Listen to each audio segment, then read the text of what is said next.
can only watch it for the first time once. Mm-hmm. It'll be interesting to see what we catch and what we don't. Did you ever play the video game Mass Effect? This is where Babylon 5 is becoming Babylon 5. That was great. I love that. 100% completely accurate, definitive ranking of Babylon 5. I love it so much.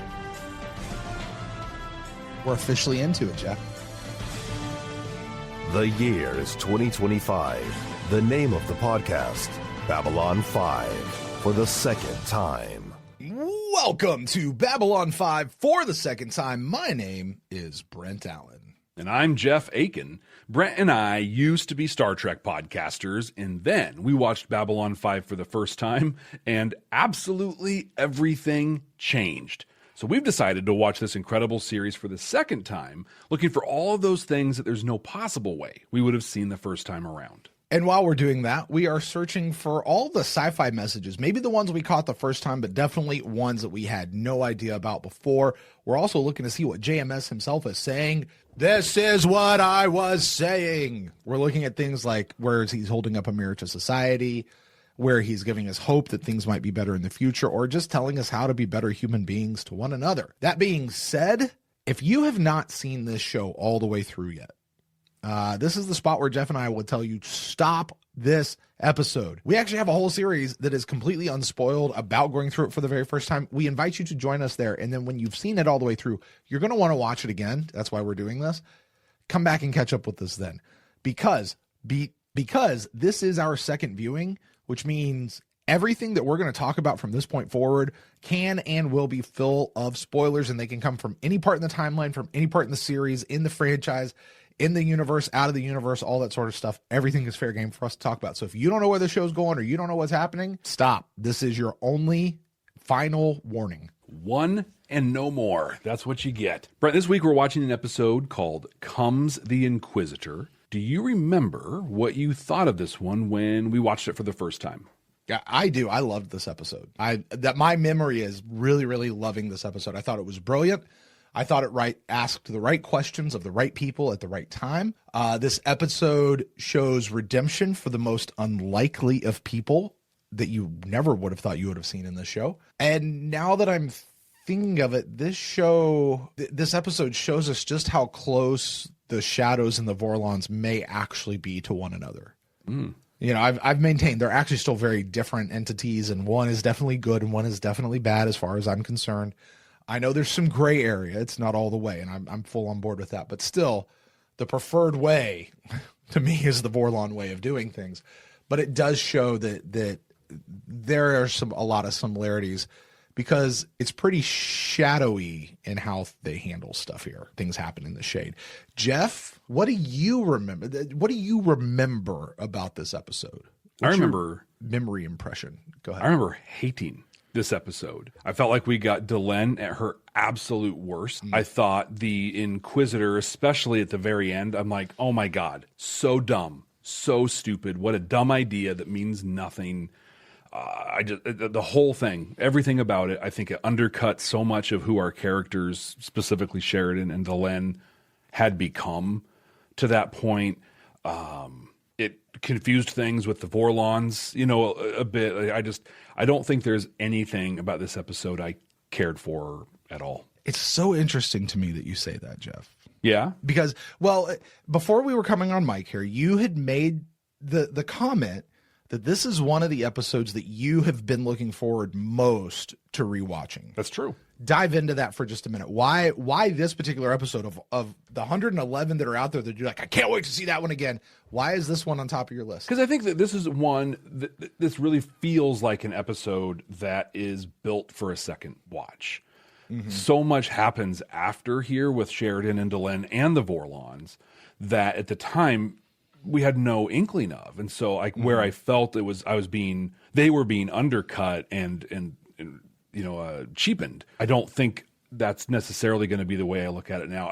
I just think this is an episode I'm going to have an entirely new set of lenses to watch through. So Jeff, I went back and actually listened to our first go through. You did. I did. And here's the thing. I want us to actually engage this conversation right now before we watch the episode. So listeners out there, people who are here for just the reaction portion of the video, please indulge us just a minute. This one might be a little bit longer of an upfront before we get to the video, because I do want us to engage, because I think it's important we do this prior to watching the episode so we can then compare it after the episode. Okay. Mm-hmm. Okay. Jeff, the interesting thing is you and I were actually fairly similar on our thoughts and feelings for this episode. Really? We didn't love it, but we didn't hate it. We both talked about that. We didn't love it, but we didn't hate it, which is weird to me, because in my memory, I loved this episode. And in your memory, you hated this episode. Yeah.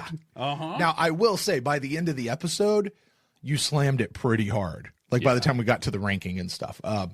And it's a good thing that I was the one who actually had to rank this episode.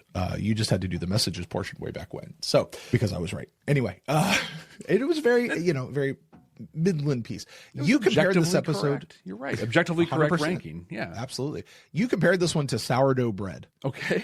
You revealed a bit more of the history of Jeff to us, and that Jeff at one time was a baker. Mm-hmm.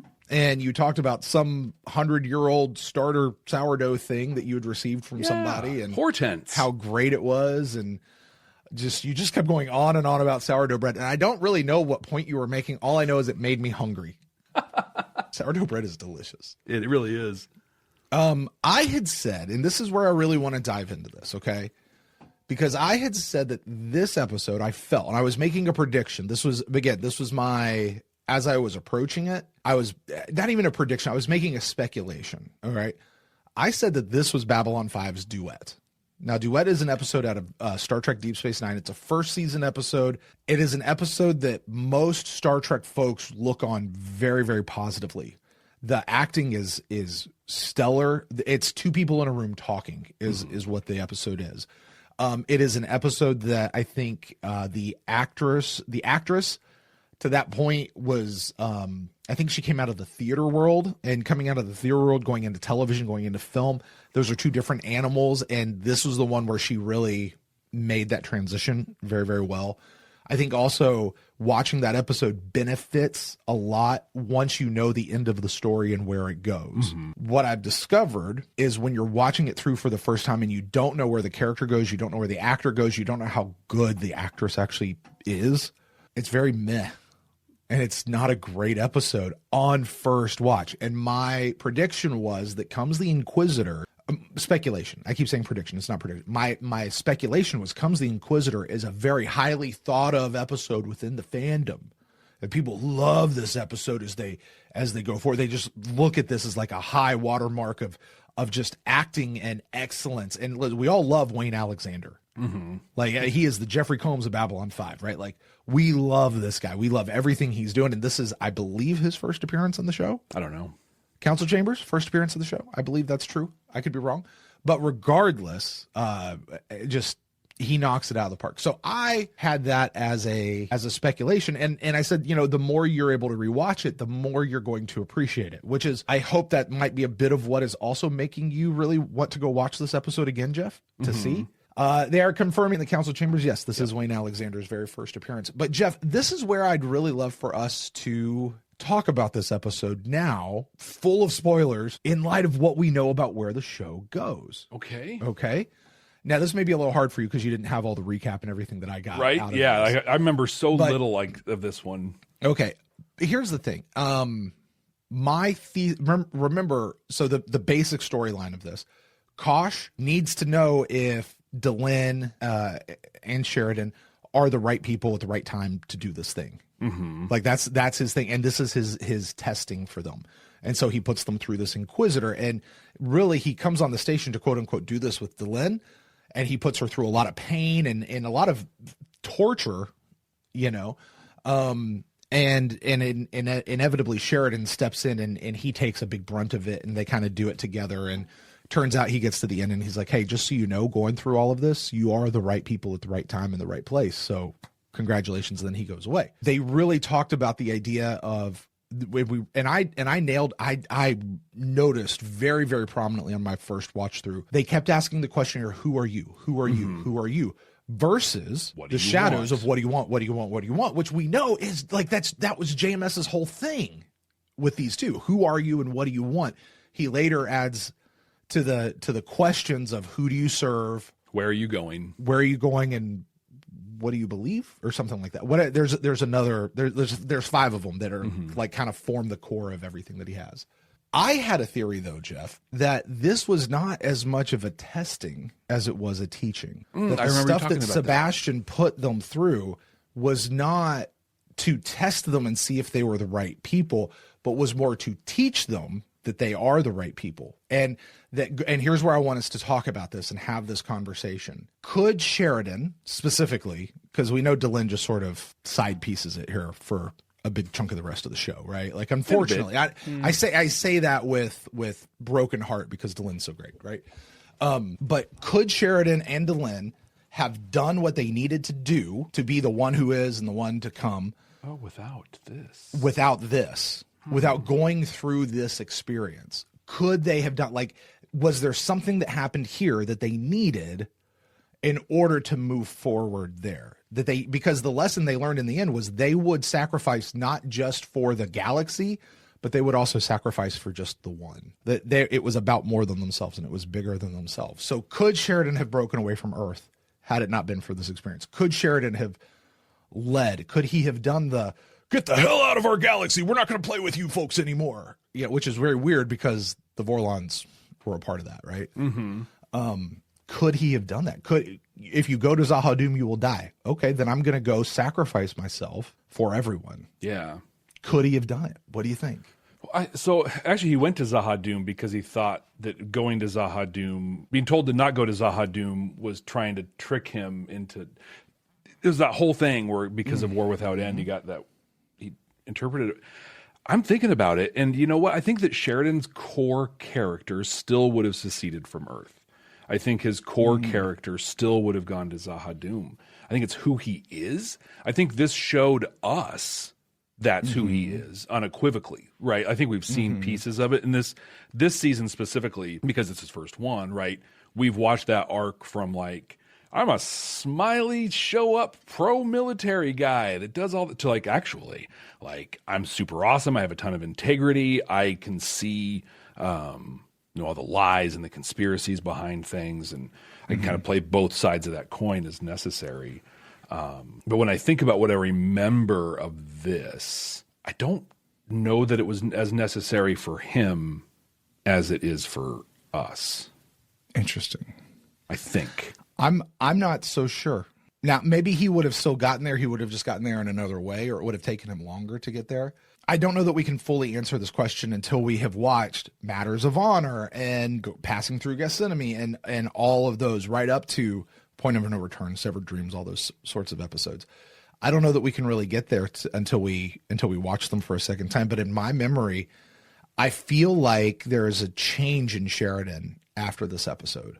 Okay. I feel like there's a confidence level that goes with him. There's just something about Sheridan that changes fundamentally, and I don't know if that's because of the writing, if that's a change in how Bruce Boxleitner was portraying him, or if it's my own perceived thing on top of it. And we all know sometimes the way we remember something is not actually the way that we experienced it. Right.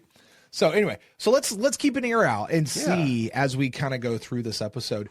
You had lots of feelings our first time around, Jeff, about Delenn and how whiny she got. But why are you doing this to me? You really, I kind of wanted to slap you. I'll be honest with you. Because I did not agree with you back then. I do not agree with you now. Because you basically were saying, or at least it felt to me like you were saying, yeah, it doesn't matter what he was doing to her. She should have just shut up and took it. Oh, wow. No matter what. Like, that's what you sounded like you were saying. Like, I don't care that he's torturing her. And she should have just sucked it up and just took the beating, however it came to her. That she shouldn't have talked back to him. But you know what's interesting about that is that's exactly what Sheridan does when he's getting tortured in intersections in real time. Like, he doesn't. So I don't know. I'm interested to watch. Listen, I'm sorry. You're going to come torture me. I'm going to be like, why are you doing this to me? This is awful. Maybe I have no problems admitting this. Maybe I'm not as much of a man as Bruce Boxleitner or John Sheridan. Like, I no problem admitting that. Anyone. That's a very short list of who is. You had a prediction, Jeff. You predicted that Veer would become a war hero for the Narn. Oh, okay. He never did. So you failed that one, but I liked that. I liked that prediction. Abraham Lincoln wasn't necessarily a war hero, but was like an underground hero. Dude, it'd be so cool if Abraham Lincoln, like there's like schools on Narn named that for that character, that person, and like, ha ha ha, he never actually existed. They're all log cabin schools also. There you go. There you go. Did you know I can take you to a place in Kentucky where there is a grave? I mean, there's lots of graves, but there is a grave. And by this grave is the plaque. And the plaque says, I want to be this kind of a person one day. Here lies the man, the preacher, who married Abraham Lincoln's parents. Wow. I could almost see the preacher who married Abraham and Mary Todd Lincoln. Like, I could almost see that. But no. Look, Jeff, could you even name Abraham Lincoln's parents? No, you cannot. Nope. But this is the guy who married them. It's like, what? Like, I don't understand why. Anyway, that's his big claim to fame. By the way, also in that same place is the birth cabin. It's the cabin that Abraham Lincoln was born in. They transported it to this old historic site. Anyway, we talked about Veer. Speaking of Veer a lot, we talked about his growth as a character in this episode. And as a fan listening now, knowing the overall arc of Veer, Jeff, I was so proud of us. Like, we were spot on with tracking Veer. Like, we were on point with where we were tracking with where he was and the growth that he was going through. You and I also had a very big conversation, Jeff, about the chosen one, or if there was a chosen one. Now, we talked about the one with Zathras and stuff like that, but we never really used the word chosen until we got to this episode. Is there even a chosen one? And you said, Jeff, there isn't a chosen one because there's a chosen two. That Delenn is the chosen one right now, and Sheridan is going to be the chosen one to come. Oh, wow. Oh, wow. Wow. You were 66% of the way there, pal. Oh my gosh, that's nuts. Right? So anyway, that was a lot. I mean, most of our episode honestly was taken up with either talking about Veer, talking about what I thought the fandom was going to think of this episode, or you just moaning and complaining about Delenn. That's really what our whole episode was taken up with. I'm so excited about this because I don't even remember Veer being in this episode. Oh, like I don't remember that. I don't remember anything about that. Fair enough. Jeff, that's what we thought. I know you've scoured the internet, you've looked around, you've seen. Did the great maker himself have anything to say about this episode? Oh, he had so much to say. Really? And what's interesting, and what I appreciate, we found this as we've gotten deeper and deeper into the series. Mm-hmm. Some of the questions we have posed just in this, there are answers, or at least a little more context on the whole thing in this. Mm-hmm. From a technical standpoint, John Flynn got a nomination for some award for cinematography for this episode. Didn't get the win, but got the nomination. All right. That seems to be the case with a lot of Babylon 5 in this era. Right. They're getting the nominations now, which is good because they weren't getting nominations before.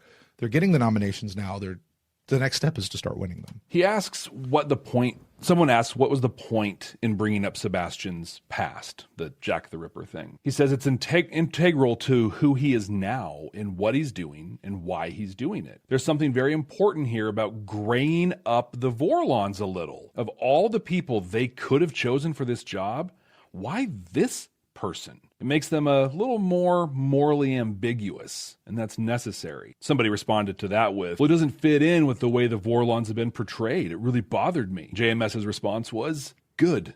That's the point? Mm-hmm. Yeah. In a real way, like reading through some of the stuff that I didn't necessarily capture for this, but I think in a big way, one of the primary points of the episode was to gray the Vorlons, to introduce that, hey, maybe they're not just purely good. Because there's an awful lot going on in this show that is sub rosa, or under the surface, just implied in gestures, hesitations, looks. Ooh, that'll be fun to watch for. Mm-hmm, yeah. That'll be fun to watch for. Okay. Sebastian hates the memory of Jack. It's not his name. It's the one thing that is his, right? His name. Jack is not. He's caught up with who are you? And his answer to that is lost in the persona that has been created by history. His true name, who he really is totally forgotten. There's a lot of stuff in here. Like he spent a lot of time on this So what he's saying is Sebastian character. is actually his real name, and Jack the Ripper is just a persona. completely made up persona of how. Wow. Okay. Yeah. Interesting. You know what I do find I love the fact that he's like a lot of this is really supposed to gray up the Vorlons, and that's the way you're supposed to feel. Something I remember really from this episode forward, Jeff, when we were going through our first time, and I'm going to talk to y'all out there, y'all commenters and stuff. This was one of those things where everybody started making comments, but Jeff, almost all of the comments were the same comment. And it was that comment of, oh, how do you know that the Vorlons really, remember, not everybody is what they seem. Why would the Vorlons use somebody like Jack the Ripper if they were really so good? Like, it was a lot of the same question again and again and again. And it was one of those where I first started going, let me run to the Lurker's Guide and just say what I've been told to say. JMS, well, not even that. Just JMS has said something, or somebody has said something, and it is permeated through the fandom that this is what we think when we come to this episode. You know? And by the way, that's completely normal. That happens in every fandom. Yeah. It just does. But it was one of those, I think, for the first time, I became aware of that happening in the Babylon 5 fandom of like, this is groupthink at its finest coming through here. So, go ahead. He says that since the episode aired, he's received many notes from philosophy teachers, religious instructors, and those who ran the Synanon game. I don't know what that is. Noting that they've used this technique as well, or intend to do so, where you ask a question and there is no correct answer. No matter what answer you give, the question will be repeated. It's the process. There's no actual goal in this. It's just following the process. It is designed to tear down the artifices we construct around ourselves until we're left facing ourselves and not our roles. At some point, the answer, such as it is, must transcend language. This next note is really important for me. Like, this added a lot of context to Delen's behavior in And Now for a Word. Okay. Here in this episode, and then in a handful of others that come up. Because of Delen's position, rank, and authority, she expected to be treated a certain way, which was why it was important to treat her just the opposite. It's easy to put oneself into a grand prophecy, to assume that you have a destiny. To pay the price for that is something else entirely. Anyone can do the former, and very few can ever do the latter. Like, I really read that as like, we get that. Minbari society is very enclosed, and your status matters tremendously. And so now she's in this big, diverse world where they're not living like the Minbari live. And so, like, oh, I'm going to go talk to a reporter. And of course, they're only going to ask me things that are, oh, what? They didn't? Stepping into this. Well, I'm a former Setai. You should be treating me like all of these things. I mean, I'm part of the prophecy, for goodness sake. Like, I'm doing these things. That living in that world, but then being yanked out of it like this adds a ton of context for me and the things that I've really held against the character of Delen, when actually, like, they're very in line and true with the character of Delen. Interesting. I have just one more, and then I've got some stuff for the episode itself. This one is interesting to me. So we talked about the need to gray up the Vorlons. Yeah. He says there's also a need to have an absolute mirror counterpoint to Morden. Here you've got the smiling, pleasant, utterly charming, and good-looking fellow who is our mirror, if you will, in which we see the shadows reflected. So now you need something dark and ominous and terrible as the mirror through which we briefly glimpse the Vorlons, which has to be done all in one episode. You can't develop that gradually as with Morden. So everything about Sebastian was the opposite of Morden, and each is the opposite of what they represent, at least as it appears to us now.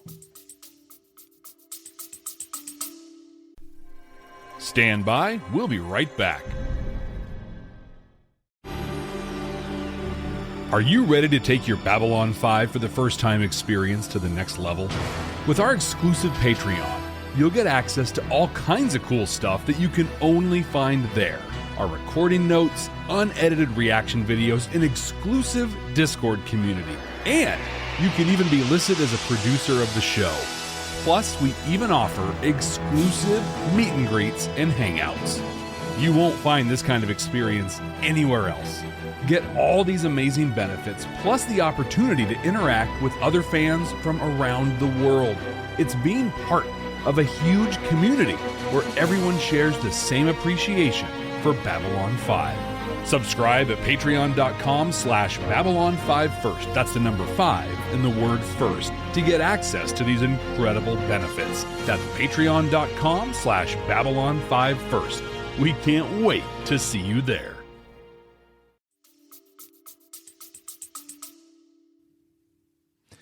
So what were the words he used to basically describe Morden there? He's what did he say? Good, smiling, pleasant, utterly charming, and good looking. So basically what he's saying is that Wayne Alexander is what were those words again? Smiling, frowning, pleasant, unpleasant, utterly charming, completely revolting, and good looking. Ugly. That's what he just said about Wayne Alexander. He totally did. He totally did. It's not cool, man. That's not cool. Dude, JMS, man, that's harsh, dude. Right? That's so harsh. Man. Like, my God. If you need somebody who's revolting and ugly and not smiling, and what was the other one? Being charming, right? Good looking. Yeah, whatever. Dude, just give me a call. I got you, man. I'll take care of that for you. His agent's like, oh God, those are good descriptors. Like, I can get that stuff. Well, Brent, I could sell ugly. Let's do that. Well, Brent, with that, let's dive into this one for the second time. What do you say? Let's get after it.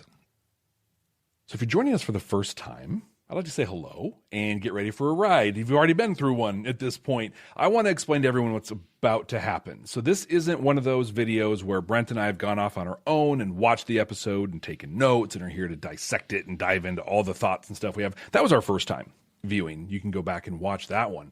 This is a reaction video. We're going to watch the episode with you in real time. We're going to bring it up. We're going to watch it. During that watch, we're going to stop. We're going to talk about stuff. We're going to probably argue about a few things and stuff like that.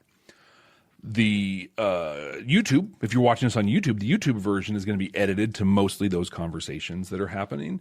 And in the entire unedited version of the whole thing with the episode and whatnot, that's available on our Patreon page. And that's at patreon.com/BadNerds. And if you are listening on the audio podcast, you're going to hear that reaction because we want you to be a part of that conversation. And then on the backside, as Jeff said, we'll talk about it. We'll go over through messages.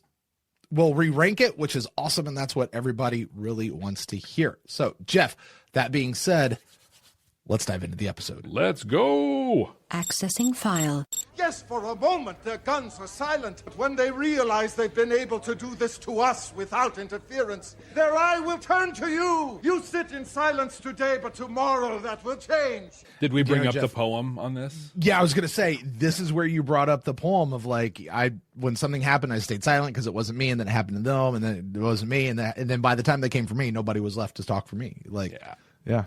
Are you willing to sacrifice all that you are to keep all that Street you have? preacher Jakar. Right. It is pointless. The end Why is you embarrass nigh. yourself like this in public? They must know that our voice can still be heard. In the streets, in their sleep. We must keep reminding the others that we exist. We are still here. If they forget about us, then we are truly beyond rescue. That's an interesting idea. Mm-hmm. Take that as a sci-fi message, just a life message, right? Yeah. When do you actually die? Is it when your physical body goes away, or when people stop remembering who you are? I think it's that, right? Yeah. I mean, I've said to my kids many times, because you have to deal with the idea of death every once in a while as a parent, right? Like it's just a thing. There will come a day. There's gonna come a day. But the thing is if you keep me in your heart, if you keep me with you, I'm still there. Yeah. Like I've heard it said before, like our children are our legacy. Our children are how we are immortal. Exactly. We can, and through those lines, and it's, I can still name you at least my ancestors, the ones that I leave through, at least through the male line of my family, because it would be very, very branching. But I can go back about 6 or 7 generations, and I can go back about 20 or more. Like I can go back to the 900s, and trace that particular line. So yeah, there is a thing, like as long as we're remembered, and Jakar says that line, like, until they no longer remember us, then that's when we're truly dead. Like, wow. It's like the fact we haven't mentioned the Marcab once. Who? Exactly. I don't remember that. It is hard though, because at some level there is like the whole thing of like, well, Jakar is just that crazy guy in the streets. Yeah. There's your guy. You and I were both very suspicious of Veer in this moment. Like, he's up to something. He knows something.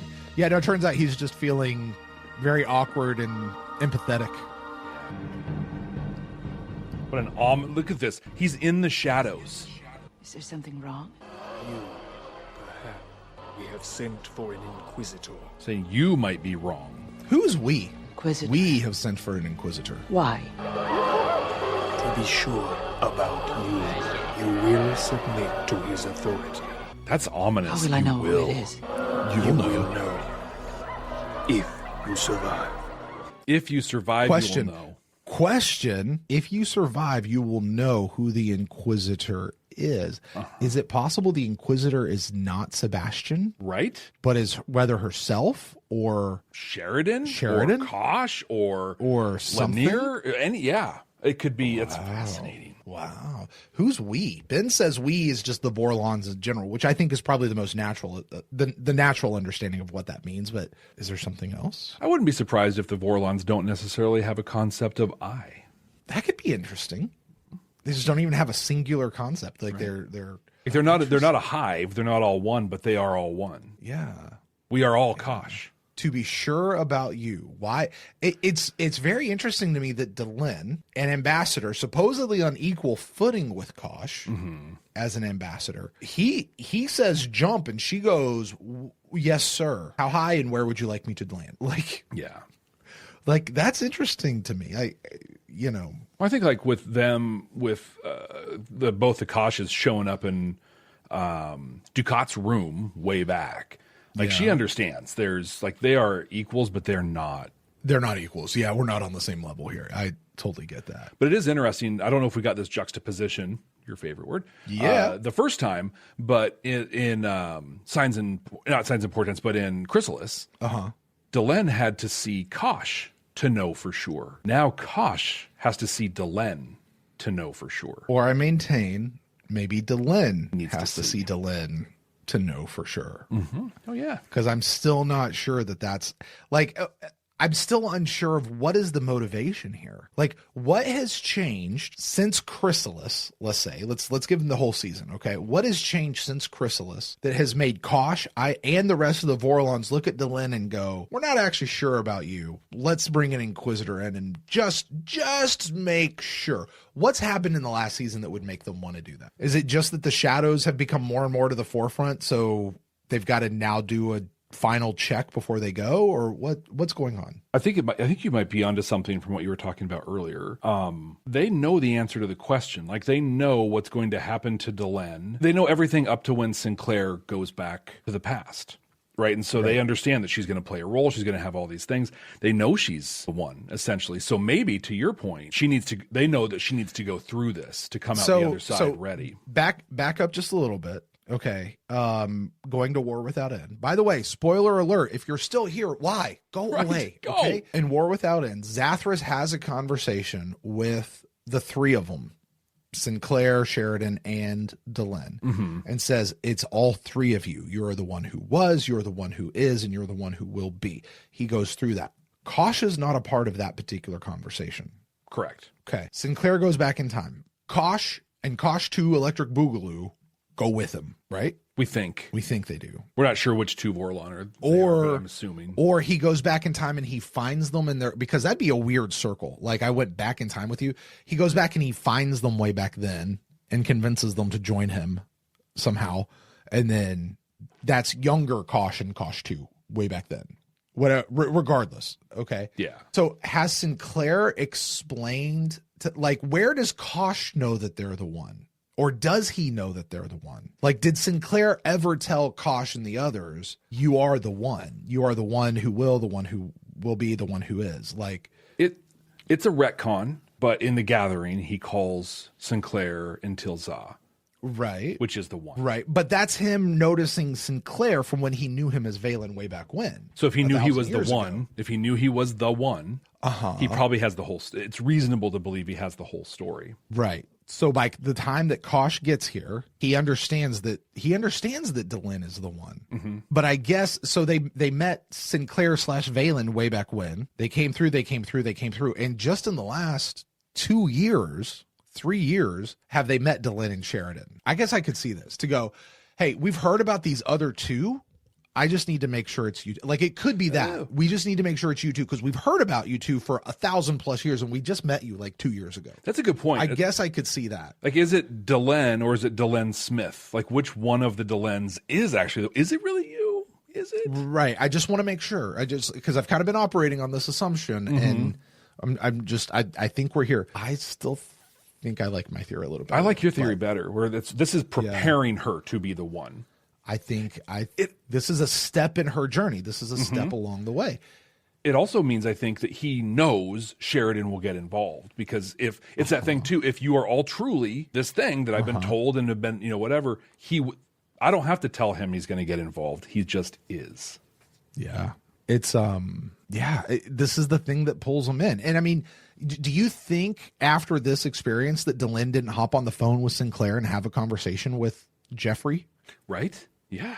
You know what I mean? Because they're clearly in contact every once in a while, right? And like, he's living on Minbar. And there's nothing saying that he didn't go through an experience like this. Also true. So, I mean, some of this may even just be prophecy fulfilling itself. Like, yeah, what Sinclair told him, hey, you're going to do this eventually. And man, it's going to, I want to see the next episode and the next episode because I think that I feel like there's got to be a noticeable difference I still think this is more about Delenn and Sheridan than it is about Kosh and their question. Yeah. So it makes me wonder too, if Kosh knows this, he's known almost everything to this point. Like when he killed Deathwalker, he knew stuff we didn't know. Right. When Sinclair was like, you got to help the Centauri and Narn. They're going to destroy themselves. He's like, let them. Because he knew what was going to happen. It is a little like predestination, like prophecy fulfillment, essentially. Some of it, like he's nudging towards. That's just an interesting way to look at all of the Kosh interactions we've seen so far. So Nia says over in the chat, I do think that prior to this inquisiting, Delenn didn't know that she would be willing to die, not for the cause, but simply for someone she cares about, which this may be a question we need to save post episode when we get to the final end, but let's actually do that. Let's save this, but I want to put it here. Yeah. When we get to the end of what did they learn at the end of this? I want to ask us the question, why did they need to learn that? And if you're going to tell me JMS answered that, then awesome. But why did they need to learn that? What was it about that they needed to know? So let's ask that question. Okay. Ambassador Kosh is unsure about me. You? Why on earth? By aligning myself with you and with Kosh, I have placed myself in the center of the coming storm. Kosh must be certain that my choice was correct and made for the right reasons. If you do the right thing for the wrong reasons, the work becomes corrupted, impure, and ultimately self-destructive. Brent, we had that whole conversation just a few weeks ago. Okay, so let's assume that this is why they need to know. And frankly, Delenn, maybe, and this goes back to what Nia was just saying earlier, of she need to know, not only would she die for the cause, but she would die just for the one, like, because that one's important as well. And not just the one, but like for a one, Maybe that's it. I do love this, though, because we had the conversation about Sheridan being a hero, but the choices he made. And we debated whether the why of the choice mattered or not. And here's Lanier with the definitive JMS response to that. And whoever's coming here will help him decide if you're one of these right people? How? She is very unsure of herself. Delenn, if there's anything that I can do. Like, she is questioning herself right now. What I must do alone. I have agreed to this of my own free will. Please do not interfere. Like, just being no matter what happens, prompted with this question, it has completely undercut her confidence in herself. Like, not even the Inquisition, just the question. What I have is what. Is it possible it's this answer? What did she just say to Sheridan? I have to do this for myself. What I must do, I must now do alone. I agreed to do this, so this is on me to do this, is effectively what she said. Jeff, I always apologize when I make you pull out the little bleeper button, but a bullshit. No. You don't have to do, that's the whole thing. We live in communities. Yeah. People build communities. You don't have to do it alone. You're not here to do it alone. It is okay to have other people in it with you. It's better when other people are in it with you. So capture this. This is part of the lesson. So as we're tracking, what is she learning? Yeah. In this is right at the top. Right. Not I mean, alone. I get the nobility of no, this is something I got to do for myself. I gotta. No. You don't need to do it for yourself. Learn to be within the community and who you are that way. Yeah. Come on now. What do you want? It's a Vorlon transport. I didn't know Ambassador Kosh had left. He didn't.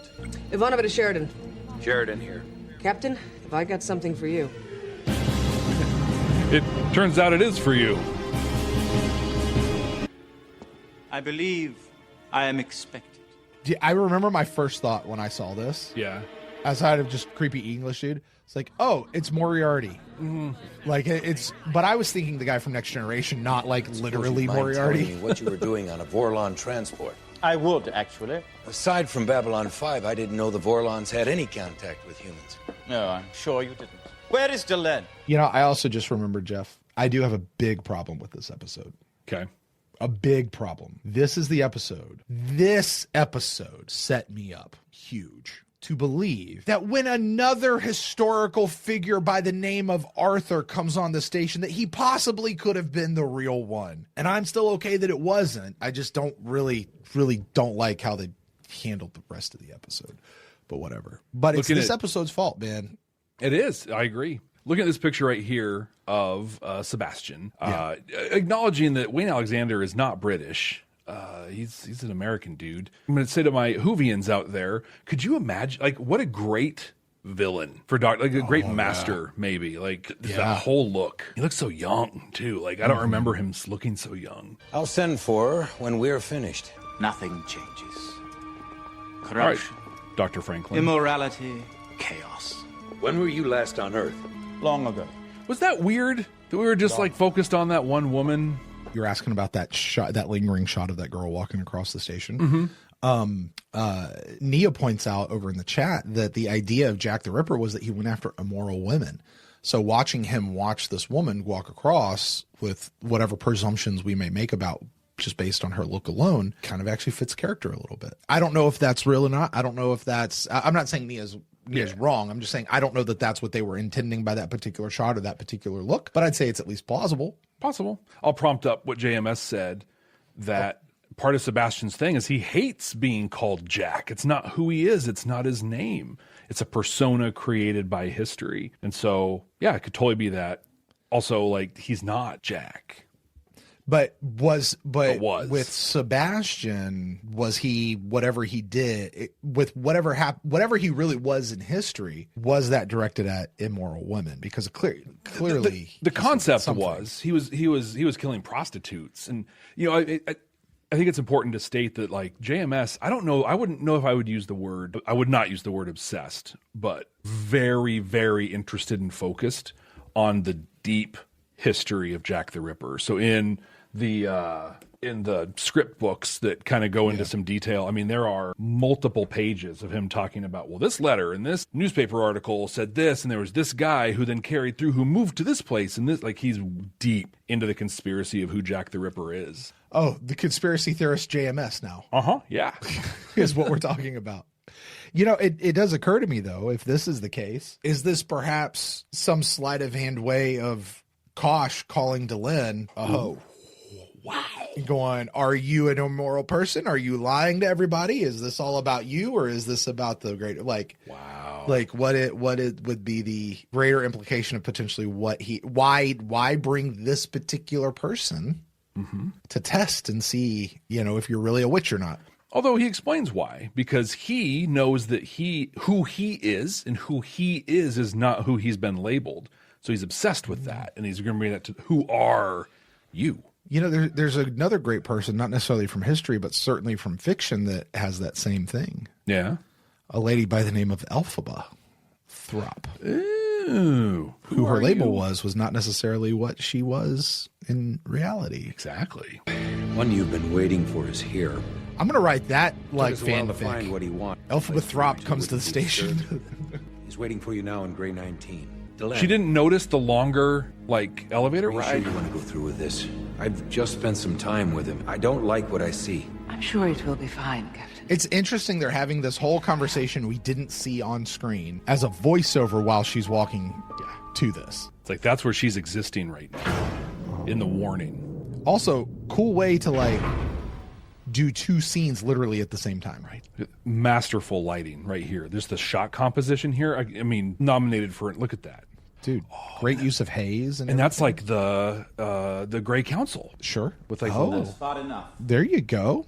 Good call on that, Jeffrey.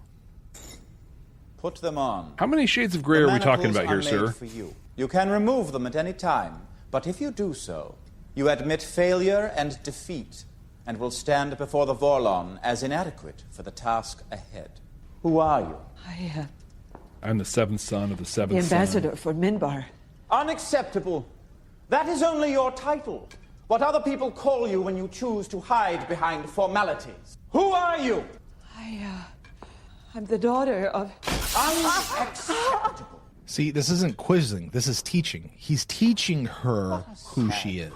Unable to answer even such a simple This is an question intense without B falling do back have on references discovery. and genealogies and what other people call you. Have you nothing of your own? Nothing to stand on that is not provided, defined, delineated, stamped, sanctioned, numbered, and approved by others? How can you be expected to fight for someone else when you haven't the fairest idea who you are? Wow. Do you know how many have stood before me as you stand now? It really makes me question, and I think I know the answer to this, but how many of us truly know who we are? Confident that they are chosen. It's a real thing. Because particularly in our society, Jeff, and I don't want to speak for the entire world, but I dare say this is more of a human issue than it is a particular nationality issue, right? But so often we define ourselves through our jobs, through our paychecks, through our titles, through our roles within our families, through all of these other external factors, but not within ourselves. Not within finding ourselves. And I've told the story many times on the show before, but that was a journey I had to go on, and it took me a decade to get there before I could really finally be good with me and who I am and what I do, and not meeting some expectation, including my own, that is set upon me, but that I could just rest in who I am, not what I do, not what my title is, not what my paycheck is, not what any of that is. I can just rest in me. And I get to, and can I just tell you how freeing it is to just live as me? To just be. You know what I mean? Like there's such wisdom in the title for us of human being. We're not a human doing. We're not a human having. We're a being. It's just be. Right. And Paul points out, this is how we typically are remembered. Think of what people put on their gravestones. Here is my military rank. Here is my job. Here is my beloved mother, husband, father, whatever, that's how we describe the dash. Exactly. Yep. You know what I mean? Was this the episode you talked about that? I don't know. The first time? No, it was not. Okay. It was not. It was when we meet Wayne Alexander again as Lorian. Probably. And for those of you who don't know, we talk about the dash on your gravestone. Like there's the year you're born, there's the year you die, but your life is that dash. Well, so what are you doing with your dash, right? Like that's what Jeff is referencing there. But what is it on, what if your tombstone literally just said Jeff Akin and that's all it needed to say? That's it. That's everything that you are. You're just Jeff Akin. Yeah. Everything. She's just I love his line. Again, I think this plays this is not a testing. This is a teaching. He's telling her, tell me who you are. He's not letting her. The thing is, he's not letting her fail. Right. He's educating her here. He's getting her to a spot. It's not this. It's not this. Don't tell me this. That's the wrong answer. Now I'm going to do this through pain. I'm going to torture you, which is not necessarily the best way to do it. That's a very shadow thing to do. But that's the mirror, right? How can you be expected to fight for someone else when you don't know who you are? Again, let's think of season 4, episodes 1 through 6. Oh my God. Jeff, think about when Sheridan is gone, late season 4. Yes. And Delenn has to go fight for Sheridan. And she has to get Jakar and Londo and all these people to come together, because it's not Sheridan who forms the Interstellar Alliance. It's Delenn. It is Delenn. You know, now I don't know what things, and we don't really know what conversations Sheridan and Delenn had behind the scenes, but Delenn is the one who executed all that stuff, you know, without Sheridan there. And here's Delenn fighting for Sheridan in that, and Sheridan's dream and Sheridan's vision, right? Maybe not even Sheridan's dream or vision. It's just their dream, their vision, whatever it is. But she's fighting. I mean, my God, and could she have done that without being able to answer this question? Let's watch. Special favored of God. All of them have broken. And Paul points out, Kosh trained Sheridan how to kill legends. He's training Delenn here. Spare others the illusion of false hope. You have the audacity to presume that you are on a mission from God, embarked upon a holy cause. I don't believe it. So here he is calling her out for inserting herself into the prophecy. This is her having to pay the price for that, like James was talking about earlier. If you believe you are the chosen, then you must risk everything on the premise that the universe will not let you die.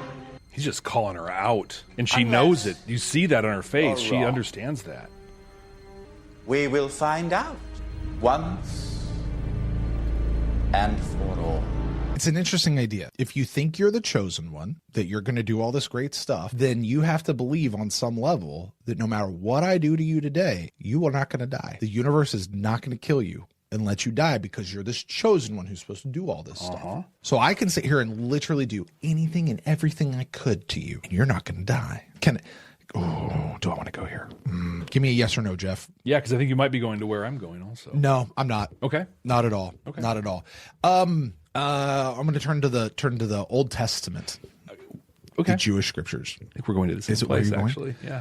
I'm looking specifically to the story of Abraham when he has his son Isaac, and Abraham's been told through this, he will make you many nations, many nations, right? And later he's told, take him up on the mountain and sacrifice him. And Abraham said, and people are like, how could you ever ask that? There's lots of things that go into that. And I don't want to go into all that part right now. That's not the point of this. But what I find interesting about that story, whether you believe it's true or whether you believe it's allegorical or just whatever, doesn't matter. The point still stays the same. Abraham says to the servants who are waiting at the bottom of the mountain, we will go up and we will come back down. Talking about him and his son. And he knows he's going to go up and he's going to quote unquote sacrifice him. On some level, Abraham must, and I've said this for a long time, he must have known that, or at least believed, had such faith that this was not going to be it for the kid. He could go up there and do whatever to the kid, but this kid is still going to survive and still going to live. And so he could go forward with that, you know? Again, I'm not saying that any of that was real. If you believe it, great. If you don't, no skin off my back. Right. But that whole idea of if you think you're the chosen one, then no matter what's about to happen to you, you just walk through fire. You'll be just fine on the other end. That might hurt, but you're going to be fine on the other end. You're going to make it. Oh, man. Was that what you were going to say? It was exactly the story. Are you serious? Yep, exactly. Dude, you and I. It's the same look at thing. you and me. But just pivot a little bit. I want to highlight Mira Furlan and the arc that she just went through. Okay. Walking through that door, being trepidatious, afraid, hearing the cane, having Sebastian just come at her. She's confused. She's scared. She's unsettled. But as he continues and she starts to get shocked or whatever, she ends up to where she is now, where she is steeled in her resolve. She is looking him right in the eye and staring at him. I think that's it's subtle. It's just little. It's her face. It's just her face that has changed, and it's so powerful. What you were saying earlier, how this is an episode that is full of subtleties and shots and looks and stuff like that. So I love that you're picking up on that. It's such a trope in wrestling. But oh my gosh, there was someone here the whole time. But this scene. Oh, I remember this scene. Oh, the elevator. Yeah. Dead.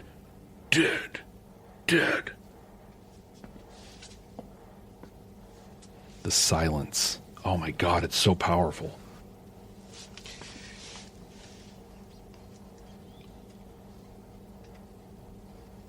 I'm sorry. Oh man.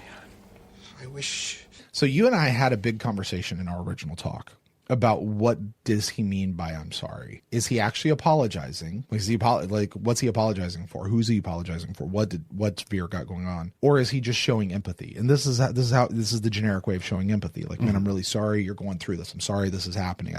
It's not my fault. I didn't do anything about it, but I'm showing empathy for you. What does Veer mean here?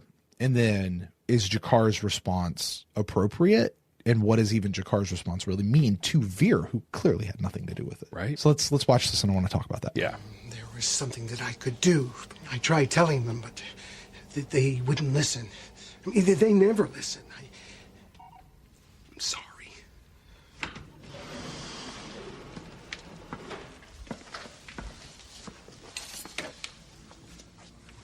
Can you imagine being on the next floor down waiting for this elevator that he's just hanging on to? Dead.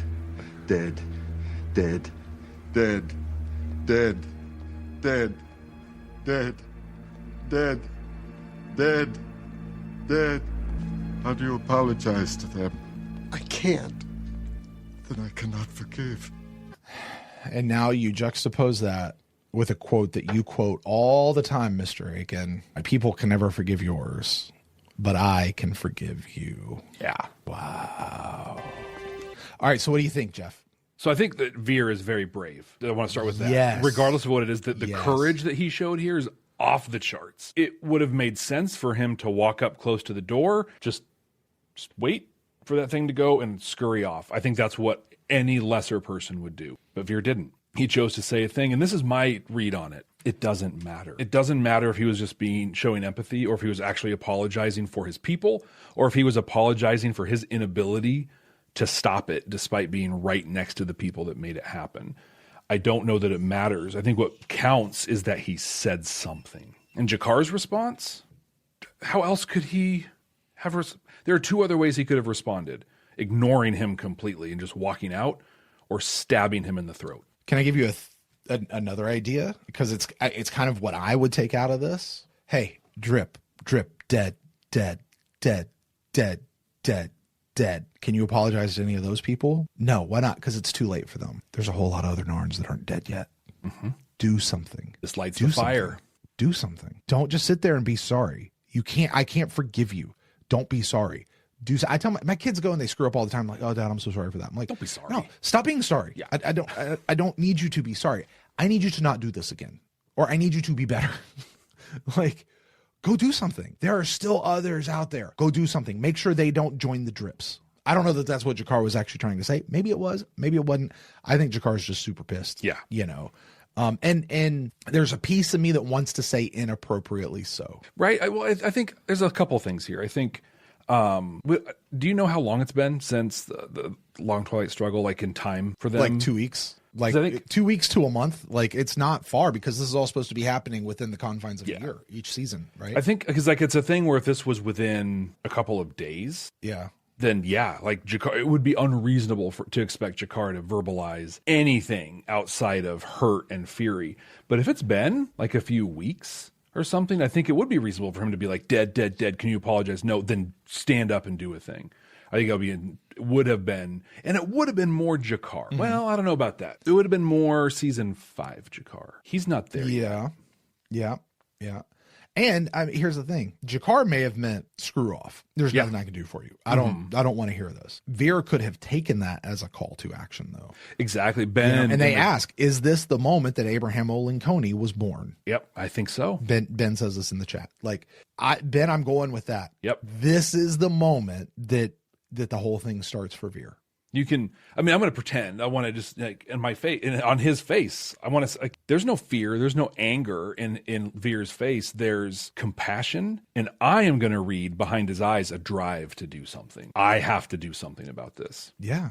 Because what you've just explored is Veer is not a coward. Exactly. He did this. Veer stands up. He acknowledges what's going on. He doesn't just let the awkwardness be. You know, I want to point out what Katerina says in the chat also, like, to our usual point. It's not like a great sit down conversation, but they are talking. Yeah. And that's something. That matters. It certainly matters. Why are you here now, in this place, in this life? I was meant to be here. Meant? Yes. By whom? I don't know. Then how can you be sure? I don't know. No, you don't. Does it matter? What do you mean? If I believe I'm here now for a And reason. if the world says otherwise? Then the world is wrong. And Delenn is right? Perhaps the world is right, and Delenn is wrong. Have you ever considered that? Have you? Yes. This is great. This is such a great question here, because Delenn is just operating on this idea of, and this is an idea. I have problems with this whole Minbari following the calling of my heart thing. Okay. All right. Because that's what I take she's talking about here, which, by the way, is a first-time watcher. We would never have those words, okay? I'm following the calling of my heart. I'm just going to do this thing. Well, why? Well, it doesn't matter because I believe that it's right. Well, what if you're wrong? Have you ever? And she's like, yeah, actually, that's my inner fear, is that I'm wrong. My inner fear is that I'm not right. What we need to see if you're the right person in the right place at the right time. Is it really you? Again, this is about Delenn. This isn't about Kosh. But he's forcing her to ask that question, which again goes back to, who are you? Strip all that away. Strip what the universe is telling me to be, and what the world is telling me to be, and what my people are telling me to be. What did she say? We are taught that we are nothing, or something like that. She just said a few moments ago, meaning Minbari people, Minbari society. We are less than whatever. Strip all that away. Who are you at the core of you? Not what everybody else is putting on you, but who are you? You need to know that if you're about to do what you're supposed to be doing next. What's coming? Sometimes. She doubts herself. Then there may yet be hope for you. There's hope. She sees herself. Yeah. As a reward, I allow you 10 minutes rest. Time for a job. Yeah, I want to echo what Ben just said over here in the chat. It's not that there's not valid points to this. It's just torture is never an okay way to go about it. Yes, yes, Ben. Yeah. Let's not, despite what he's talking about, let's not condone the method through which this guy is acting, okay? Although, counterpoint, for the sake of counterpoint, how else would they have done this? In this amount of time, how else would they achieve the same goal? Fair. Also, but especially if one of your goals is to show that the Vorlons are kind of shady, you know. But I think about things like boot camp, for example. There's a show on Netflix recently called Boots, called Boots, based on a book called The Pink Marine. I recommend. It's a pretty accurate depiction of boot camp with a lot of TV drama added onto it. But when watching that, it brought back a lot for me going through boot camp. I went through Navy boot camp. That is not Marine boot camp. Very different thing. Like, I went to a classroom for a lot of my boot camp. But the idea of breaking someone down to rebuild them, like, it would be great. I hope we find a way sometime that's not this, or psychologically torturing in some way or whatever. I don't know what that is yet. So I don't know. I do want to make a Jeff point here. It's very kind of Sebastian to give her a 10-minute break. That's great. Where's she going to use the bathroom? Just a big empty room there. Something to think about. I would just settle for a drink of water right now. And we are in the process of developing an underground communications net to Homeworld. Do you know what your problem is, Delenn? You are a piece of the machine that thinks it is the whole of the machine. Wow. That believes itself the symphony. You have malfunctioned. Admit it, and you will feel better. Your only destiny is to be the nail that gets hammered down. Bang, bang, bang. You're being a fool. Then I am a fool. But it's better to be what I am than what you are. And so that line right there encompasses. Now, I'm going to go in and watch this in an unbiased way, but the first time I watched it, it's this line that gave me issue with how Delenn responded to this. So he says, you're being a fool. And she says, then I am a fool. Here we are actually getting to who you are. Now, she's not actually a fool, right? But like, Sebastian should be driving on this. But what she doesn't do is engage in that. What she does is she says, I know you are, but what am I? Oh, I'm this. What? It's better than me what you are. Like, it's just so juvenile to like take the whole thing and say, well, you're getting about me. What about you? No, I feel like anyone in this position would know that's not gonna help at all. You're not even sure. Really? I'm not sure, because the thing, I don't know that Delenn knows, like, she's not getting the message yet. She hasn't learned the lesson yet. She's not getting it, right? So this is her only defense right now, because she's still trying to defend. She's trying to defend herself. She has not come to the spot where this isn't just all about her. I love what he was just saying, though. Mm-hmm. You believe that this is all about you. You think you're the flute and you're the flute and you think you're the entire symphony. You think that which, by the way, what did she say to Sheridan? We talked about this earlier. I have to go do this alone. Mm-hmm. I have to be the one to do this all by myself. I'm the whole thing. You're not the whole thing, honey. You are one part of a bigger cog, which, hey, by the way, maybe that made it easier for her to become the little side piece later on. Like, that it wasn't all about her, that this is about a group where we all have a part to play. Mm-hmm. And I don't have to do all of the parts myself. Would you call Delenn a skilled diplomat?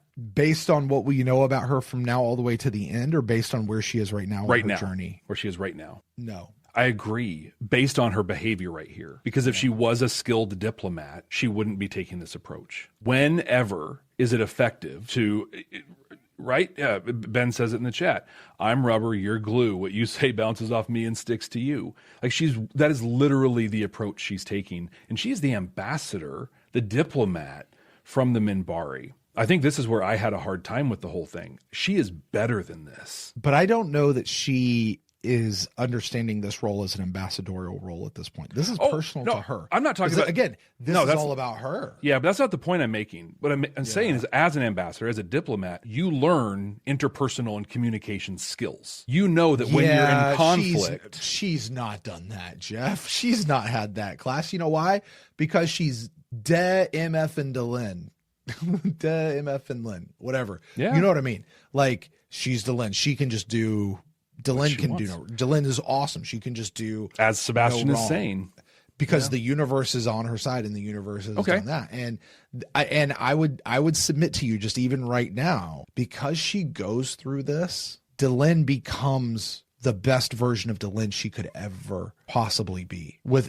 She becomes that Delenn that goes, you're in front of me and he's behind me. If you value your life, be somewhere else. Like, she becomes that one. She becomes the one who really does rally everybody to start the Interstellar Alliance and saves her husband, saves the one that she loves. Yeah. And Delenn becomes somebody who is so admirable that you and I know somebody who actually took that name. Right. Yeah. And wears it with pride, and they should. So here's how I'm going to watch this moving forward. Yeah. How she is behaving right now is just proving Sebastian's point. It's like part of the that's process. the point, though. But that is the point. Exactly. Yes. Yeah. I think yes. I don't disagree with you. That's the point. Yeah. Let's watch and see where she goes from here. I want you to listen to this one more time, what she says to him, and I want to ask you a question afterwards. Okay. Please, tell me.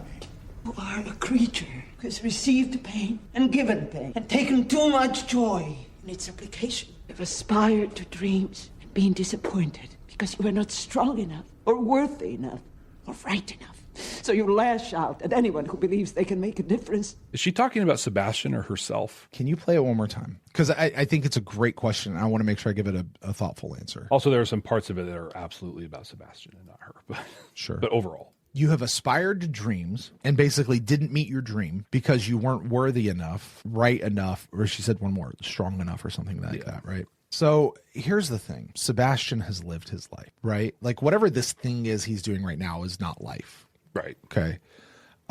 He's lived his life. He's had his chance. Perhaps Delenn's not wrong about him. He did have all these things and he didn't do it. Delenn's still alive, though. The book's not closed on her. She could still do. It's like there's a piece of me that, like, she can't be talking about necessarily herself.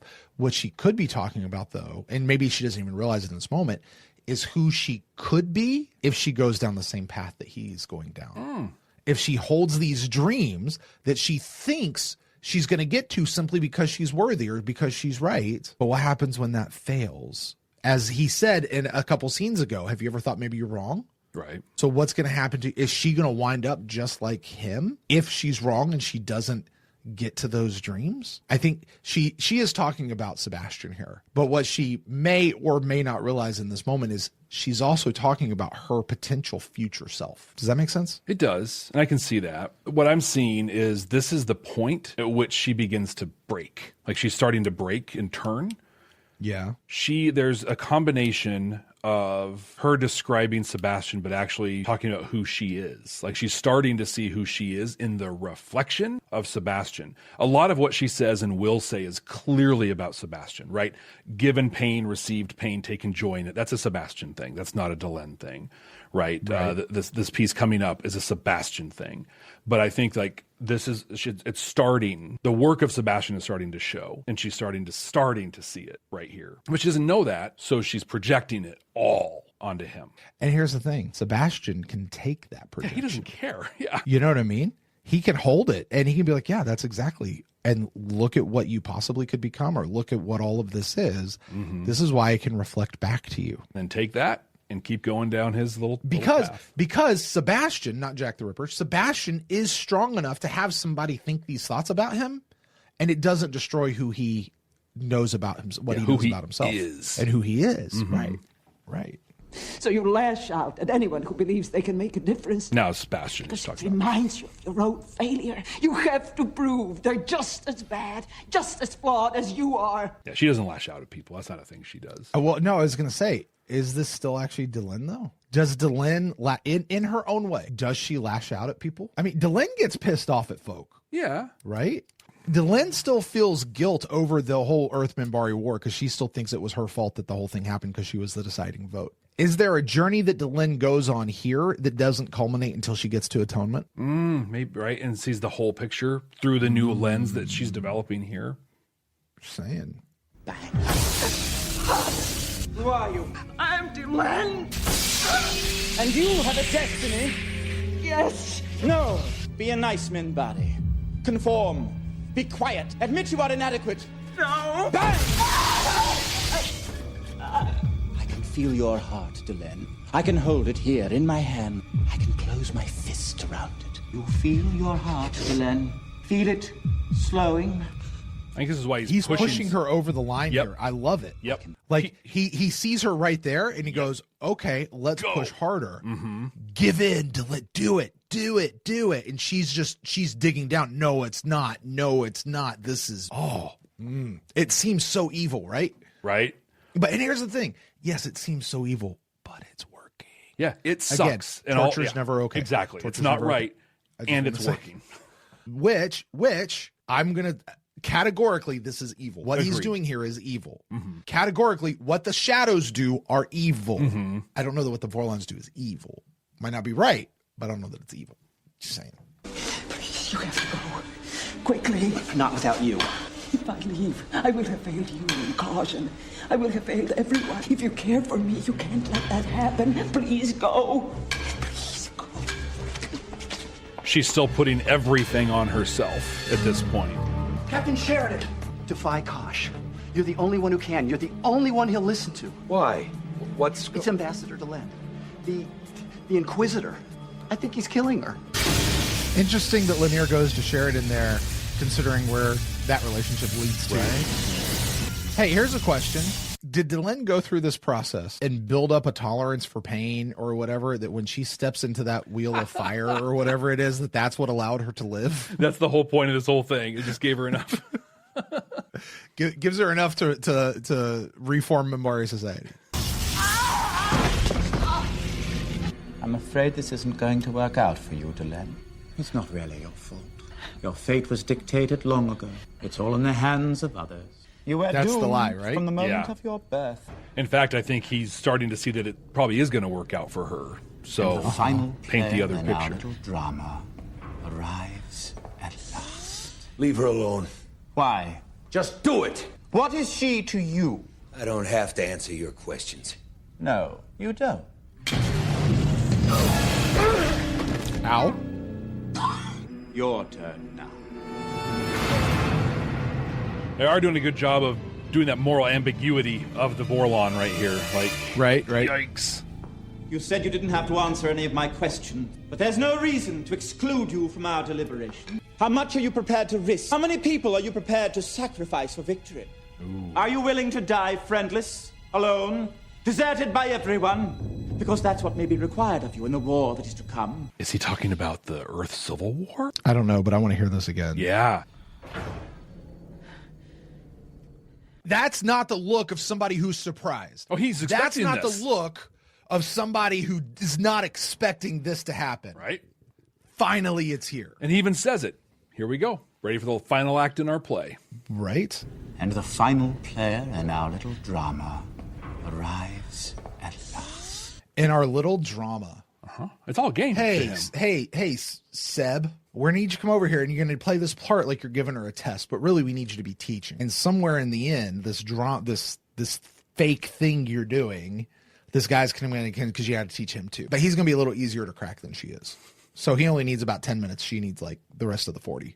Quite a while. Yeah, I bet he left her laying for Lanier to, like, that was, okay, we're ready for the next phase. Let's lay out the bait. Yeah. What is she to you? Wow, Jeff, I'm so sorry. I got good Lord. To all the listeners out there, was start and stop. But Katerina asks a fantastic question. What does it mean in the context of Delenn's relationship with both Lanier and Sheridan? What are their actions here? Lanier runs for help. Sheridan rushes to her to help. The one thing I will put in Lanier's defense is Delen specifically told him to GTFO. Get out of here. Yeah. Also, what did Lanier say? He said, you got to go to Kosh because you're the only one Kosh will listen to. Apparently Sheridan didn't listen and he just went straight to Delen. Yeah, which says so much. One, about Sheridan, and two, what Delen means to him. He's not ready to answer that question, but he is through his actions. Yeah. And Deb asked, does Sebastian know that they are the ones? I would suggest he does, and he knows the point he has to get them to. Or if he doesn't, he has at least been informed by the Vorlon. We need them to know X, Y, Z. Mm-hmm. Maybe not necessarily having given them all the information, but my guess is they've clued him in. And this, because when he like certifies them ready to go, like I think he has to understand that. So I think so, Deb. That's my thought. Too. Are you willing to die friendless, alone, deserted by everyone? Because that's what may be required of you in the war that is to come. Go to hell. Are you willing to die? Jeff, oh my God, what'd he say? Are you willing to die friendless, something, and alone? If you go to Zahadum, you will die. He goes to Zahadum alone because that may be what's required of you. Mm-hmm. And he is there alone. And his wife is there. It's not his wife. Right, yeah. No. He has no friends. He's there by himself. And that is required of him for this whole thing. And he becomes his friend. Yeah. But wasn't from default, right? Like Lorianne was there basically to be like, you're done. You don't have something, to hold on to. But which I just want to point out, the Vorlons would not have known that part because the whole War Without Anything happens prior to that piece happening. But Sebastian's not wrong when he says that this may be what's required of you. Mm-hmm. Yeah. And I think it could be required of him in both this and the Earth stuff coming. He has to sacrifice people. He loses friends. And he may have to die that way because it's him versus Clark. And Katerina points out, taking off the uniform looks very symbolic, stripping him of his position and his ranks. Which again, to Delen, it's the what he is, not the who he is. And what is he to you? None of your concern. Don't listen to him, Delen. Just get the hell out of here now. Go on. Get the hell out of my gray sector. A gesture, and his life is snuffed out. Or yours. You would trade your life for his. I thought you had a destiny. Is that destiny not worth one life? If I fall, another will take my place. And another. And another. But your great cause. This is my cause. Life. One life or a billion. It's all the same. Wow. Then you make the sacrifice willingly. Yes.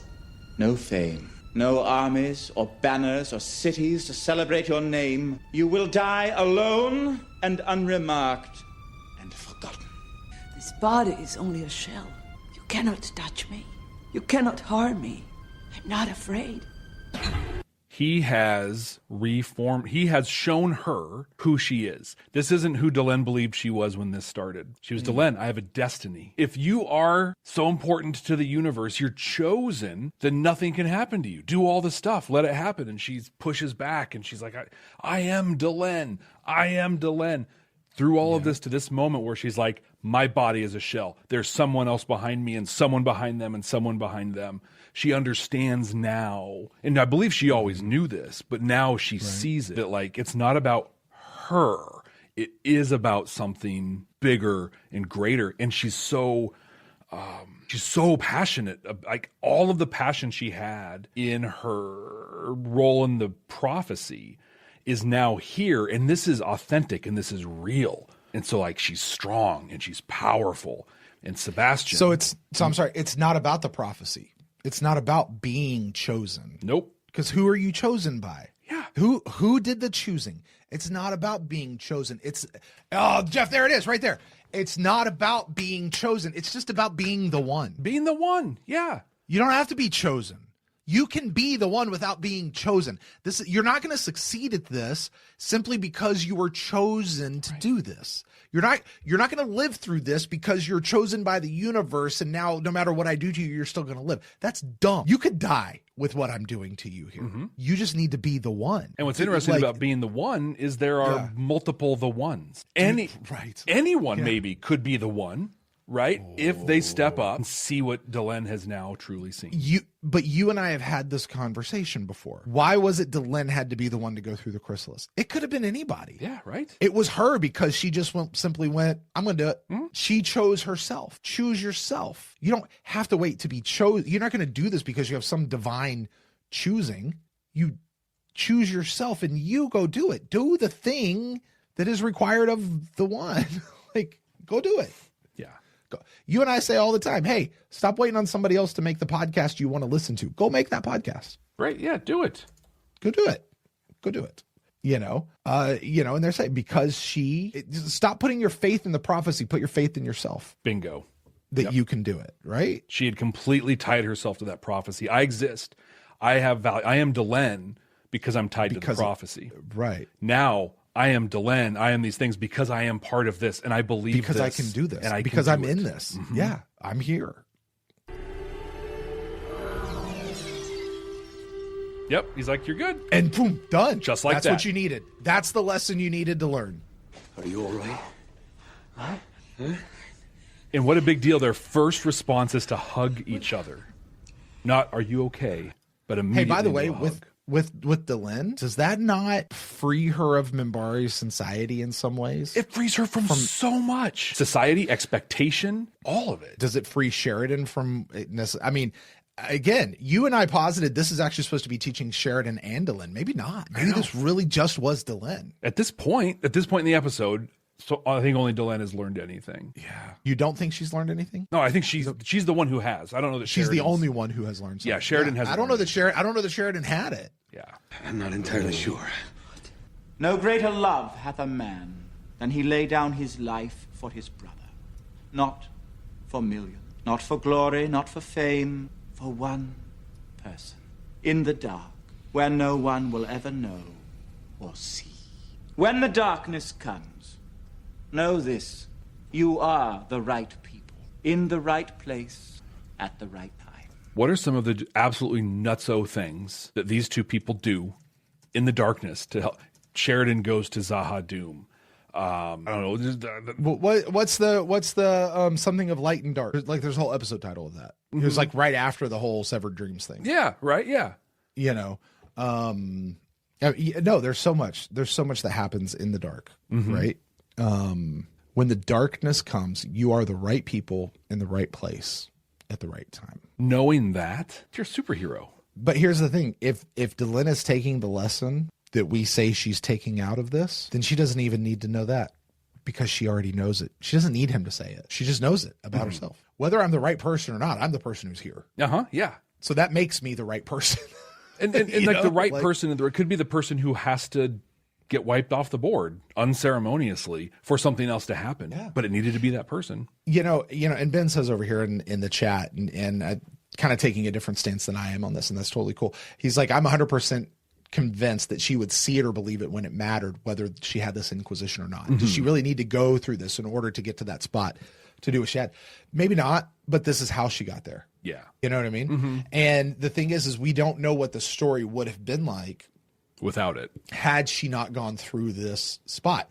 If you take this out of the story, would the story have continued to where it went, to where it got to? Maybe. I mean, that's a question for JMS. You know, what conceivably you take this out and this doesn't actually make a difference in the rest of the story, assuming the rest of the story goes the same.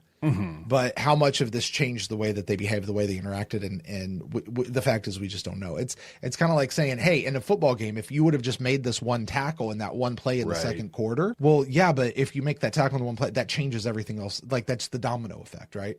So we don't know. But could she or would she have gotten to that spot she needed to be without this?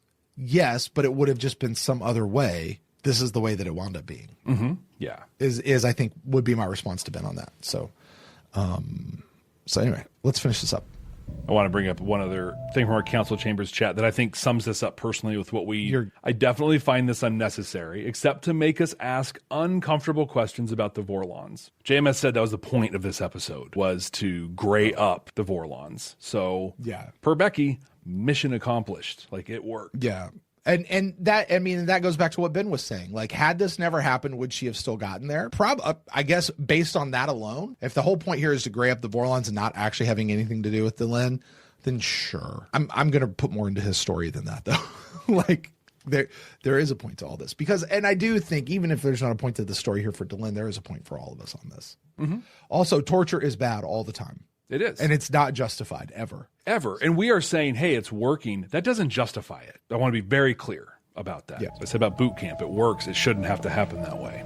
The records also indicate that you vanished suddenly, without a trace, on November 11th, 1888. It's a very interesting date, Mr. Sebastian. Morning after the last of a string of murders on the East End. Okay. Here's the last thing I have as a note from JMS. And I sigh because I'm like, I couldn't care less about this. I could not possibly care less. But a lot of people seem to care. So I will read it. It got fixed, but we swapped East and West End. What happened is, basically, Joe is a moron. I did my research. I called up the info on the encyclopedia, got all the dates right, and my eyes saw East End. And for whatever stupid, idiotic reason, my fingers typed West instead of East. So I content myself with the notion that it's west of Babylon 5. The city was drowning in decay. A message needed to be sent, etched in blood for all the world to see. A warning in the pursuit of my holy cause. This justifies what Nia was saying earlier about showing that woman down in the Zocalo. Terrible things, unspeakable things. The world condemned me, but it didn't matter, because I believed I was right and the world was wrong. I believed I was the divine messenger. I believed I was... Chosen? I was found by the Vorlons. They showed me the terrible depth of my mistake. He experienced the exact same thing that Delenn experienced. Like, this is a process for the Vorlons that they teach and repeat over and over. That pain in his voice right there, he's like, they showed me the thing, you know, because he is where he said Delenn was, is total continuity of their place. But he is permanently scarred from what they did to him. And maybe because he's had to repeat my crimes, my presumption. I wonder who did it to him. I have done 400 years of penance in this. A job for which they said I was ideally suited. Now, perhaps they will finally let me die. I think that might be wise. Good luck to you in your holy cause, Captain Sheridan. May your choices have better results than mine. Remembered not as a messenger. Remembered not as a reformer. Not as a prophet. Not as a hero. Not even as Sebastian. Be funny if Sheridan was gone. He's just talking to himself. Remembered only. He kind of is. As Jack.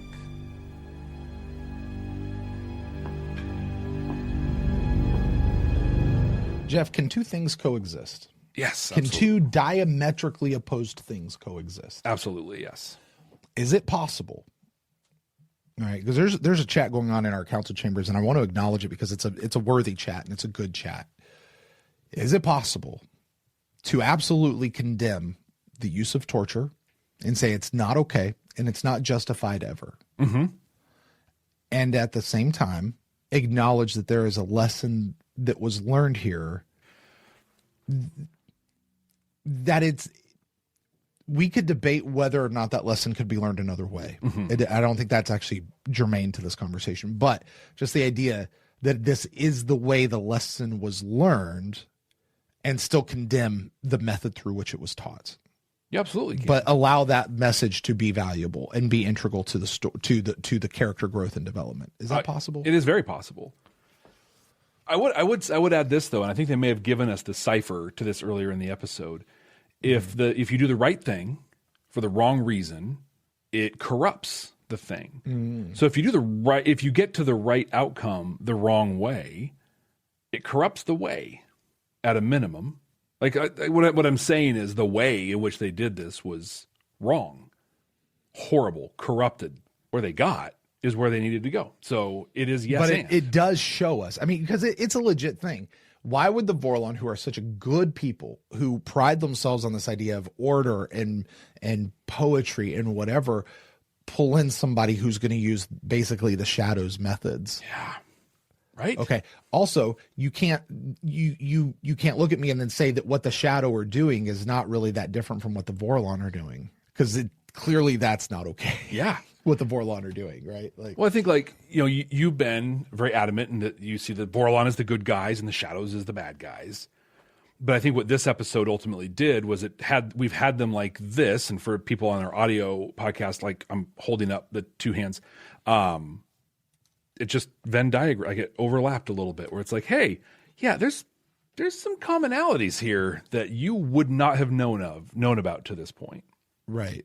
I mean, I think about, but we're talking about there at the end where, my assumption from what Sebastian just talked about was that he went through the exact same process Delenn went and is now repeating it, which would tell me that someone else did it to him who also had to repeat it. And so there's this cycle of Vorlons destroying people to go find the one. That's awful. It's great they found the one. That's awesome. That's great. How they've done it for centuries, horrible, reprehensible. Yeah. And I don't think that necessarily means that the Vorlons are the good guys. Then it'd be really hard to say that, and if that means that I'm changing my tone on the Vorlons after this, then fine. Well, you're supposed to. That's the point of the episode. Right.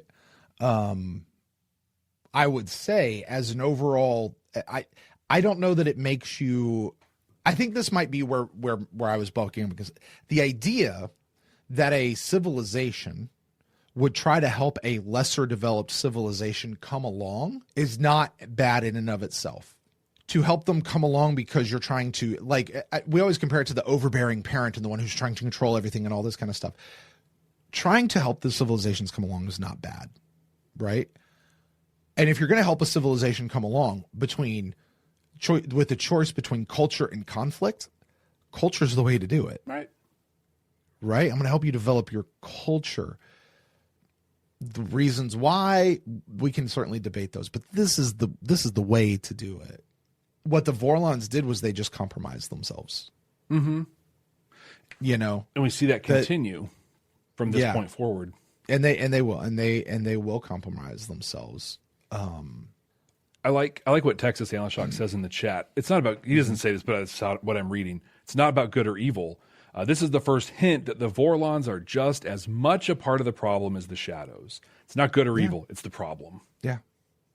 And I mean, and it's less, and what we know ultimately is it's not about helping other civilizations come along. It's about them just proving who's right over the other one. And it's really between them and everybody else's fodder. That's wrong. Exactly. Yes. Right?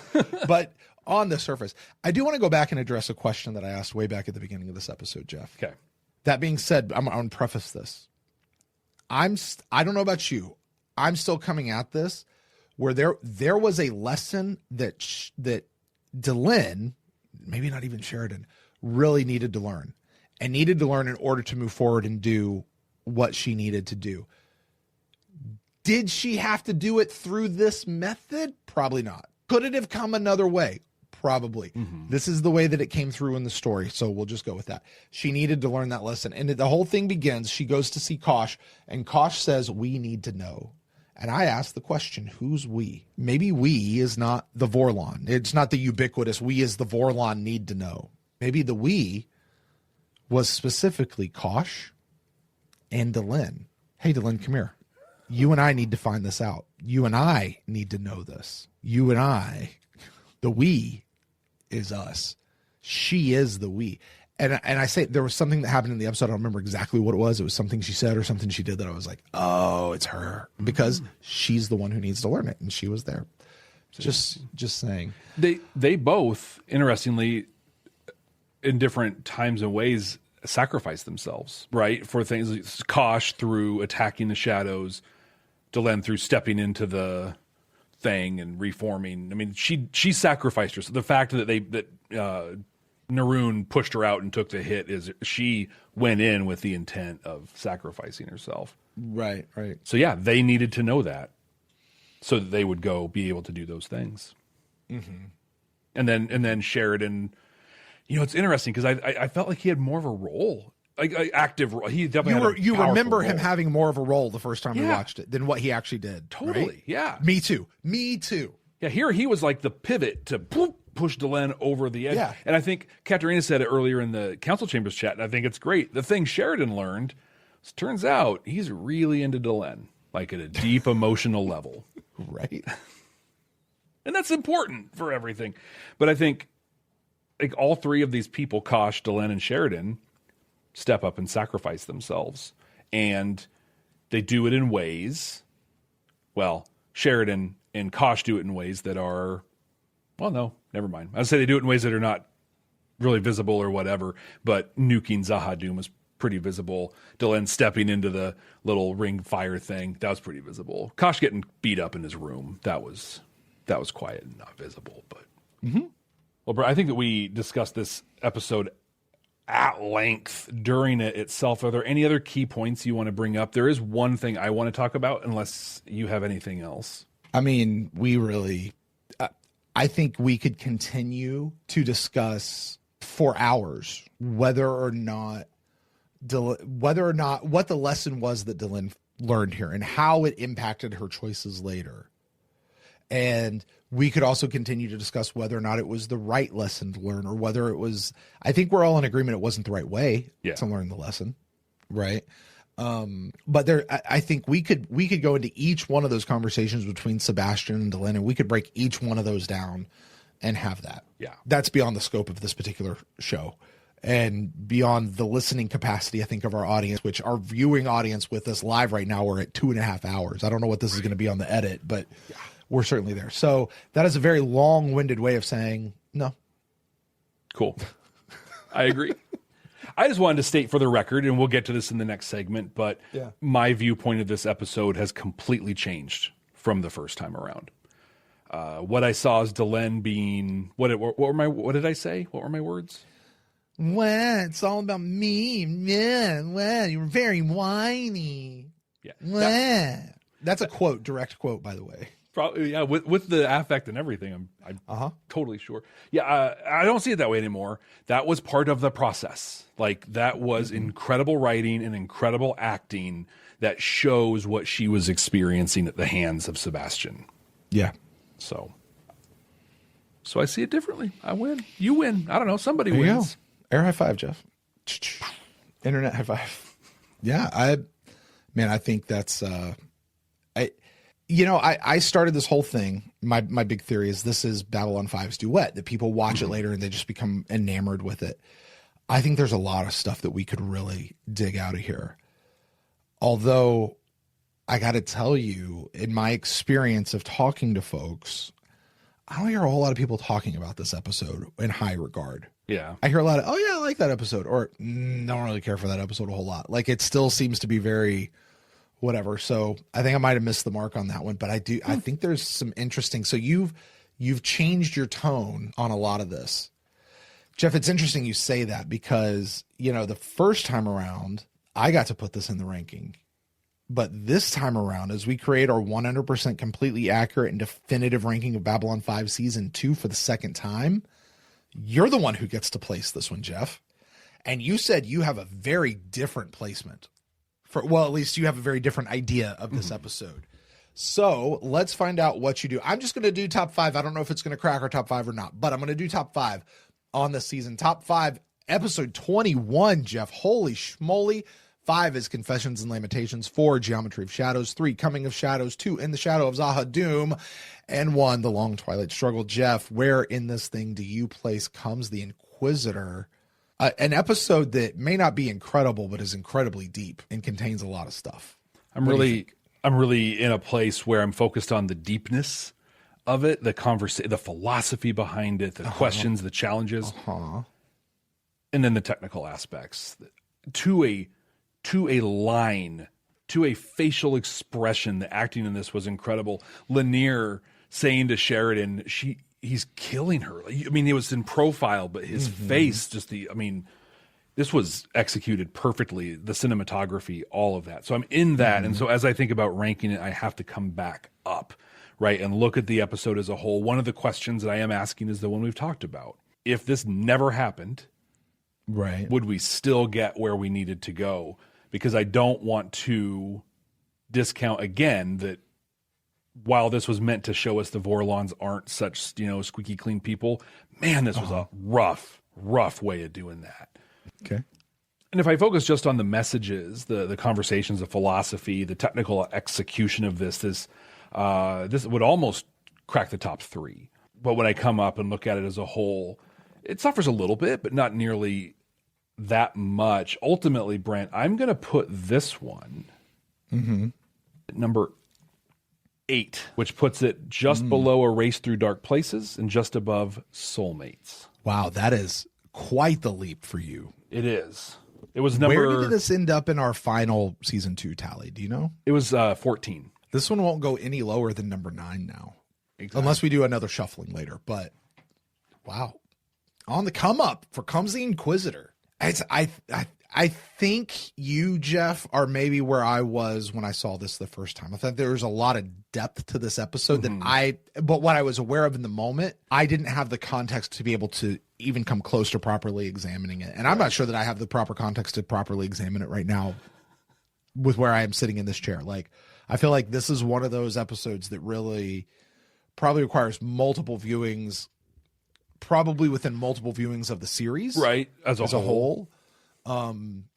Which, hey, it's Babylon 5. Let's watch it again. Yeah. I'm not going to podcast about it for a third time like this, but I don't know. I just keep saying that. Maybe we will. Who knows? Who knows? We got a long ways to go. So, Jeff, that's going to do it for Comes the Inquisitor. It is. Let's put a wrap on this. Jeff, I got to tell you, man. This one feels like it's been a long time coming. I think so, too. I agree. Season finale, Season 2, The Fall of Night. We're here, Jeff. We finally made it. The Fall of Night. Jeff, I want you to dig way back in the recesses of your memory. I want you to think the very first time you ever heard the phrase, The Fall of Night, what did you think that episode might be about? Right, my prediction, because we played the prediction game the first time around, my prediction was that the Great War is going to finally start, because it's the end of the season, and literally it's in the intro song. Like, come on, it's got to start at some point. So I said, it's going to finally start. It's going to be an extension of the Centauri aggression, and that'll end up pulling Earth and Minbar into the conflict. What did you predict it was going to be about? I said it was going to be the start of the Great War. Basically, as you know, we've had this whole Narn Centauri thing. This is going to be where the shadows finally come out of hiding and the Great War has come upon us. And that's what it's got to be. We're both just waiting for that Great War. They promised it. This is the year that the Great War came upon us. Have we had the Great War yet? I don't think so. I still don't think that what we saw was not the Great War. The Narn Centauri thing is separate from everything from the Great War that's going on, right? Like, it's a little side thing. I liked your prediction that it's going to draw them into it and take it from a local conflict to a regional conflict or a galactic conflict. Yeah, more galactic. Right? I could certainly see that. So I don't know, Jeff. Yeah, that's what we think. It is. And we're going to find out next week just what exactly we were right about and what we were wrong about as we watch The Fall of Night for the second time right here. Thank you for joining us for this lengthy and deep conversation that could have been so much lengthier and so much deeper than it turned out to be. But if you want to be sure that you don't miss the next one, Fall of Night, an incredible episode of Babylon 5, make sure you subscribe wherever you're listening to us, wherever you're watching us. Give us a rating and a review while you're at it. If you have the little star things on the app, go ahead and hit those, or the little like button they've got on the YouTube, hit that as well. What really means a lot to us, though, probably the most meaningful thing that you can do to not only acknowledge the conversations that we're having here and the just the great stuff that's happening, but also to help grow our amazing community, is share this show. Share it with somebody else who loves Babylon 5 and needs to know what it's like to watch it for the second time. So until next time, we're going to watch. Hey, Jeff. Yes, what is going on? Jeff. Yeah. Who are you? I'm Jeff Akin. No, not what is your name. Who are you? I am Jeff, the son of Larry and Monica. No. I don't want to know who your parents are. Who are you? I am a hard-working person that really cares about my family and my community. No, I didn't ask what you care about or what you do. I asked, who are you? Who am I? Who are you? I'm I mean, we're not some deep space franchise. This station is about something.